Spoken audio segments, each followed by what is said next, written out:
Bonjour à tous. Nouvelle vidéo aujourd'hui pour parler du principe d'inertie. On va pour ça traiter ensemble cet exercice type et je vais t'expliquer comment savoir quand utiliser le principe d'inertie et surtout comment l'utiliser. Comme d'habitude, tu peux mettre pause et essayer de le traiter seul avant d'afficher la correction. On y va pour l'énoncé. Une pomme, modélisée par son centre de gravité G, est accrochée à un dynamomètre et est immobile. Le dynamomètre indique une mesure de 0,2 Newton. Trois questions nous sont posées. Que peut-on dire des forces qui s'exercent sur cette pomme? Donner les caractéristiques de ces forces et représenter ces forces. Avant de répondre, je te propose de commencer par faire un petit rappel de cours sur le principe d'inertie qui va nous être très utile ici. En mécanique, lors de l'étude d'un système, comme ici la pomme, s'il est immobile ou en mouvement rectiligne uniforme, alors la somme des forces qui s'exercent sur ce système se compense. C'est ça le principe d'inertie. Il permet de faire un lien entre le mouvement d'un système et les forces qui s'exercent sur lui. On peut également l'interpréter en termes vectoriels. Quand on dit que le système est immobile, ça veut dire que le vecteur vitesse de son centre de gravité est égal au vecteur nul. S'il est en mouvement rectiligne uniforme, alors ce vecteur vitesse ne varie pas. Il est constant et garde la même direction, le même sens et la même norme. Et quand on dit que les forces extérieures qui s'appliquent sur le système se compensent, ça signifie que si on additionne les vecteurs forces, on obtient le vecteur nul.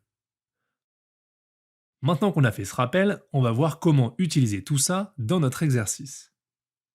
Ici, on nous indique dans l'énoncé que le système étudié est immobile. C'est une information importante qu'il faut bien repérer et qui doit te faire penser qu'on va pouvoir, dans ce cas, appliquer le principe d'inertie. Première question, on nous demande que peut-on dire des forces qui s'appliquent sur le système? Eh bien, comme dans l'énoncé, il est indiqué que la pomme est immobile, d'après le principe d'inertie, les forces qui s'exercent sur la pomme se compensent. On va dans la deuxième question s'intéresser de plus près à ces forces. Il y a d'abord la force exercée par la Terre sur la pomme. Souviens-toi bien que dès qu'on étudie un système sur Terre ou à son voisinage, cette force s'applique. D'ailleurs, c'est une force particulière qu'on appelle le poids, et qu'on peut ici noter plus simplement P majuscule. Il y a une deuxième force qui s'applique dans cette situation, c'est la force exercée par le dynamomètre sur la pomme. On demande de préciser les caractéristiques. Donner les caractéristiques d'une force, c'est un savoir-faire à bien maîtriser au lycée. Les trois caractéristiques sont la direction, le sens et la valeur de la force. On y va pour le poids. Sa direction, qu'on peut aussi appeler droite d'action, est verticale. Son sens, c'est vers le bas, et sa valeur nous est donnée dans l'énoncé. Elle est mesurée par le dynamomètre, c'est 0,2 Newton. Pour la force exercée par le dynamomètre, la direction c'est la même, verticale. Et le sens est opposé, vers le haut. On garde bien en tête que d'après le principe d'inertie, ces deux forces vont se compenser, on l'a dit dans la première question.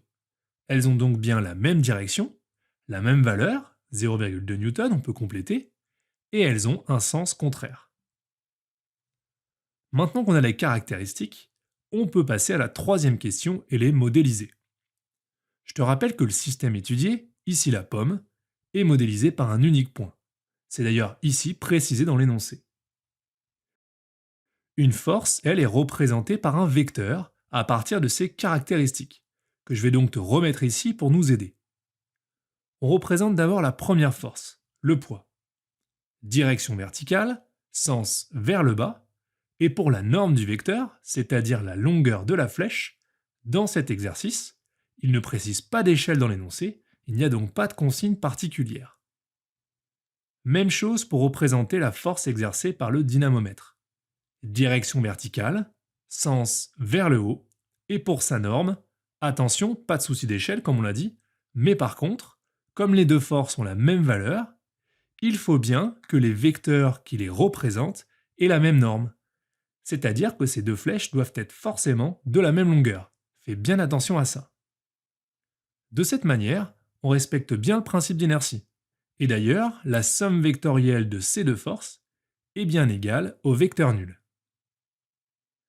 Voilà pour cet exercice et pour les détails des raisonnements qui pourront être utiles dans d'autres situations similaires. J'espère avoir été clair et que tu comprends maintenant mieux comment utiliser le principe d'inertie. N'hésite pas si tu as des questions, bon courage pour tes révisions et à bientôt!